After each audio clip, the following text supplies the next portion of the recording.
Halo semua, kembali lagi di channel Naik Level. Hari ini saya ingin membahas analisa saham Antam ya, atau aneka tambang. Di mana terakhir saya membahas video ini tanggal 7 Mei 2023 ya. Hari ini tanggal 7 September, ini saya bikin datanya tanggal 6 September ya. Jadi ini kemarin ini hari ini tanggal 7 September pagi. Ya ini sudah rilis laporan kuartal 2 tanggal 31 Agustus dan akan kita update di hari ini ya. Kemarin harganya turun 5 basis poin ke 1945. Untuk kalau kita lihat kinerja harga sahamnya ini kalau jangka panjang ini masih floating profit ya, 3 tahun, 5 tahun, 10 tahun. Namun kalau setahun terakhir ini masih floating minus namun tidak terlalu dalam ya, di situ-situ aja harganya nggak bergerak kemana-mana. Untuk year to date sendiri 2023 masih negatif 0,02% ya. Harga tertinggi terakhir pernah di 2390 setahun terakhir ya, dan terendah pernah di 1760. Jadi ini harga ya mungkin di kisaran tengah-tengah gitu ya teman-teman ya. Nah, hari kita akan bahas seperti biasa saham Antam ini update fundamental di kuartal 2 2023, kemudian update seasonality-nya seperti apa. Kemudian dari sisi bandarmologi ya, peta kepemilikan saham dan perpindahan sahamnya selama setahun terakhir, dan terakhir kita akan review analisa teknikal tanggal 7 Mei dan kita akan lihat ke depannya kira-kira arah harga sahamnya akan kemana.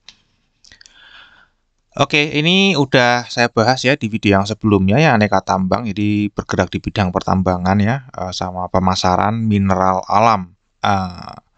Ya ini anggota dari Main ID ya, atau Mining Industri Indonesia.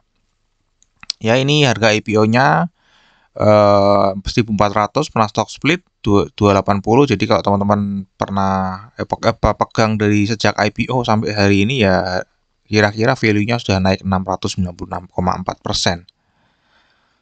Ya ini adalah kegiatannya ya teman-teman ya, ada nikel, emas, bauksit dari hulu sampai hilir. Nah ini kalau kita update ya, dia dapat uangnya dari mana aja nih, perusahaan pendapatannya itu dari apa saja. Dia dari penjualan ya, tadi sudah disebutkan penjualan mineral ya. Ini ada emas, biji nikel, ferronikel, alumina, biji bauksit, perak, dan ada logam mulia lainnya ya. Ini ada jasa juga, jasa pemurnian logam mulia dan jasa lainnya. Jadi ini ada memiliki dua jenis pendapatan, yaitu jualan produk dan jualan jasa ya. Kalau kita lihat di sini paling dominan adalah emas sebenarnya, 61,7% pendapatannya itu didapat dari penjualan emas. Yang kedua biji nikel, dimana kalau kita lihat nikel ini naiknya 2 kali lipat teman-teman ya. Sedangkan emas naiknya nggak begitu signifikan ya, nggak sampai 10%, namun biji nikel ini naiknya 2 kali lipat. Oke, ini jadi gambaran aja teman-teman supaya tahu Antam ini dapat uangnya dari mana. Nah, kita akan update tadi karena ini kan ada dua terbesar, emas dan nikel. Kita akan update harga emas ya, emas dunia. Kalau kita lihat ini di semester 1 2022 ya, harganya di kisaran ini. Ya, untuk semester 1 2023 ini memang kalau kita lihat rata-ratanya lebih tinggi ya teman-teman ya. Dan di kuartal 3 ini cenderung lebih turun ya dibandingkan kuartal 2, namun masih lebih tinggi daripada kuartal 1. Ya ini akan mencerminkan nanti kira-kira kinerja Antam ke depannya ya, mungkin lebih rendah daripada kuartal 2 namun lebih tinggi daripada kuartal 1, kira-kira seperti itu. Karena tadi sebagian besar itu dari emas ya. Yang kedua dari nikel.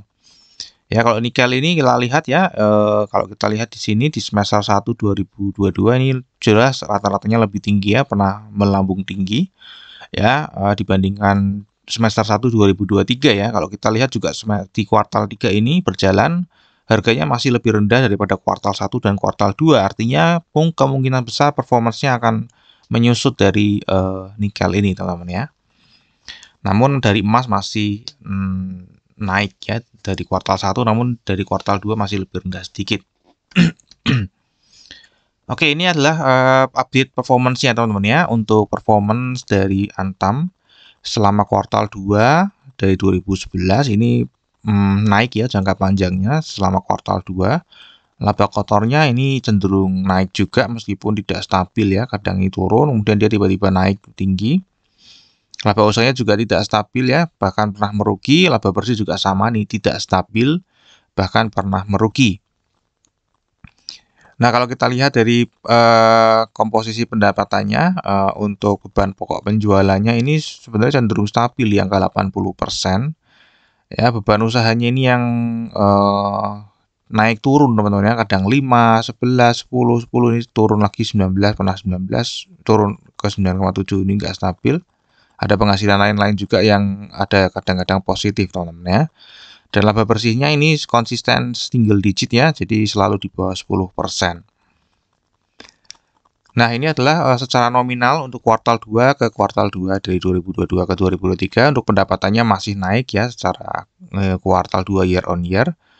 Laba kotornya sayangnya turun karena di beban pokok penjualannya meningkat ya.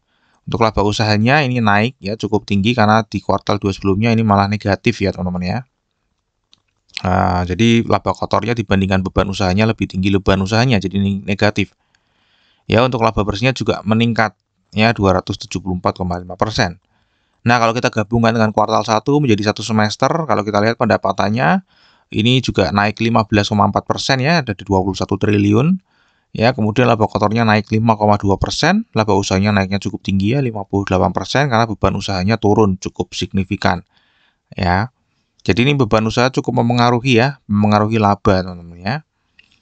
Kemudian untuk laba bersihnya ini 23,8% ya. Ini naik dari 1,5 triliun jadi 1,8 triliun. Jadi secara overall kinerja jangka pendeknya ini sedang naik. Nah, sekarang kita akan lihat valuasinya. Kalau kita cek valuasinya untuk PBV masih ada 1,97 ya, 1,97. Nah, ini salah ya garisnya ya, mendekati 2 ya harusnya ya. Ini masih di atas rata-rata teman-teman ya. Masih di atas rata-rata yang biasanya nih di bawah satu setengah ya, di bawah 1,5 ya. Untuk PE ratio-nya juga ini masih rendah ya, 12,37 ya. Nah, untuk ROE-nya sendiri ini 17,68% dan kita bayarnya di PBV 1,97 sehingga kita sebagai pembeli saham di harga saat ini 1945 itu mendapatkan earning yield 8,95% per tahun. Nah, kalau kita cek ya harga wajarnya di earning yield 10-15% dengan book value 985, maka harga wajarnya ada di PBV 1,18 sampai 1,77 atau kalau kita konversi ke harga harusnya harga wajarnya ada di 1162 sampai 1743. Ya, namun harganya kan sekarang 1945 jadi masih lebih tinggi sehingga valuasinya terbilang mahal. Untuk dividen sendiri ini tidak rutin membagi dividen, memang ini sempat bolong ya di tahun 2015 sampai 16-17 bolong 3 tahun ya. Hanya itu aja, yang lainnya masih rutin. Ya, untuk terakhir dividen ini memberikan 79,5 rupiah per lembar saham atau 3,96% dan kalau kita lihat di sini ya 2023 annualize-nya 157 ya. Jadi bisa diprediksi dari data yang saat ini ada itu 2024 nanti akan pembagian dividen itu kira-kira 78,5 dibanding dengan harga saat ini ya kira-kira 4% di tahun depan. Untuk seasonality sendiri di bulan September ini kurang bagus teman-teman ya karena ini kecil sekali ya potensi untuk naik di bulan September hanya 2 kali bahkan tuh 2013 dan 2016 ya. Dan di bulan September ini sampai video ini dibuat juga masih negatif ya. Jadi ada chance untuk naiknya hanya di bulan Oktober dan November itu pun hanya 50% ya. Yang bagusnya dari bulan April ya, ini mendekati jelang dividen ya, biasanya dividennya dari Mei atau Juni ya. Ini naiknya di sini teman-teman ya. Oke, untuk secara bandarmologinya tadi dimiliki oleh Mineral Industri Indonesia ya, ini Persero 65 ini pengendalinya, kemudian ada masyarakat Skriplus ya itu 8,3 miliar. Jadi totalnya ada 24 miliar ya teman-teman ya. Untuk partisipasi asing di saham ini sebenarnya mendekati ya teman-teman, mendekati batas 30%. Namun kalau kita lihat ini terakhir-terakhir sudah tidak mencapai 30% dan kalau kita lihat investor asing di kuartal 3 ini mulai buang barang ya setiap bulan ya. Mulai buang barang di mana sebelumnya ini mengumpulkan. Ini sudah mulai buang barang di kuartal 3. Untuk jumlah pemegang sahamnya sendiri ini secara overall dari Juli tahun 2022 ke Juli 2023 ini overall turun ya teman-teman ya. Meskipun ini pernah naik lagi ya, dari sini turunnya cukup dalam ke Januari, kemudian ini mulai naik lagi ya teman-teman ya. Namun secara overall ini masih turun grafiknya, dan jumlah lembar sahamnya pun ikut menurun teman-teman ya, ikut menurun, dan average per share-nya ini juga menurun ya teman-teman ya. Kalau kita lihat di sini rata-rata per investor itu megang value-nya di saham Antam ini juga menurun ya. Terakhir bulan Juli, karena ini belum update ya, mungkin update-nya ini tanggal 9 atau 10 ya, yang bulan Agustus. Rata-rata tuh per investor memegang 27 juta. Ya, 27,1 juta. Nah, teman-teman ada di atas rata-rata atau di bawah rata-rata kira-kira. Oke, ini adalah peta kepemilikan sahamnya yang lebih detail dan tentu saja movement-nya ya atau perpindahan sahamnya selama setahun terakhir. Kalau kita lihat kepemilikan investor asing bertambah, tadi kita juga sudah lihat ya, investor asing selalu mengakumulasi ya, meskipun kuartal 3 ini sedang mendistribusi, di sini kelihatan. Ya, kepemilikan terbesar ada di Lokal ID, namun Lokal ID ini juga lagi negatif buang barang. Ya, dibeli oleh insurance asing, kemudian ini foreign others ya.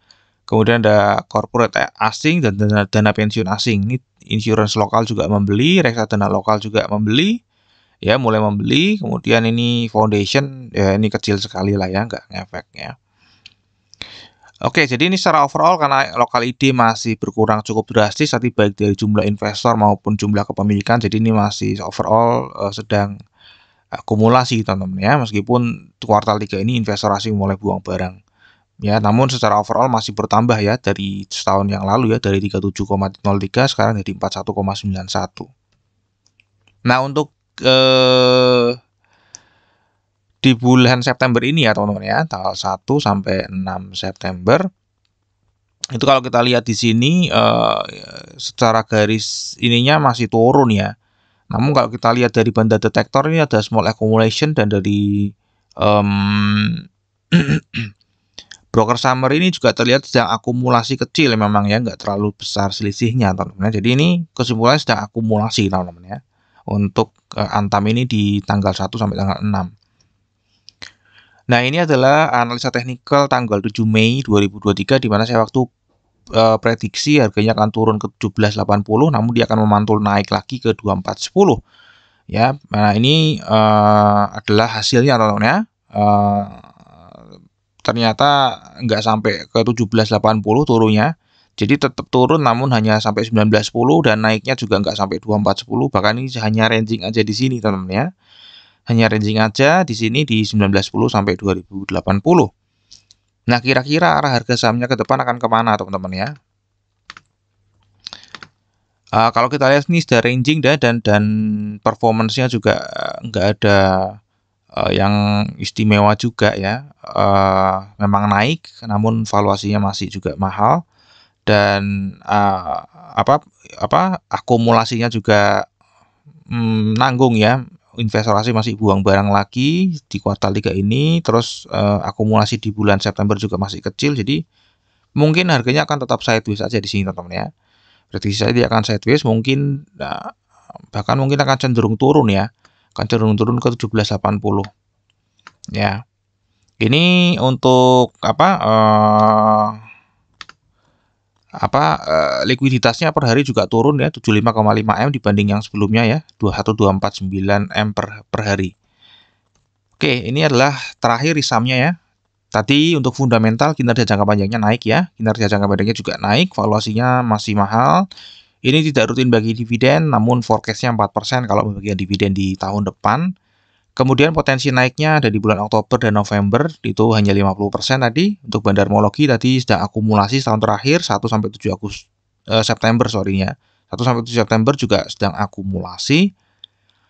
Untuk teknikal tadi sedang ranging aja di 19.10 sampai 2080. Terakhir disclaimer ya teman-teman ya. Jadi analisa yang saya bagikan di YouTube ini adalah analisa saya pribadi yang tentu saja juga bisa salah. Ini bukan ajakan jual atau beli saham Antam. Ya, jadi silakan teman-teman tetap wajib melakukan analisa sendiri. Oke, mungkin sampai di sini dulu analisa saham Antam. Semoga bisa bermanfaat ya. Kita akan ketemu lagi di video yang berikutnya.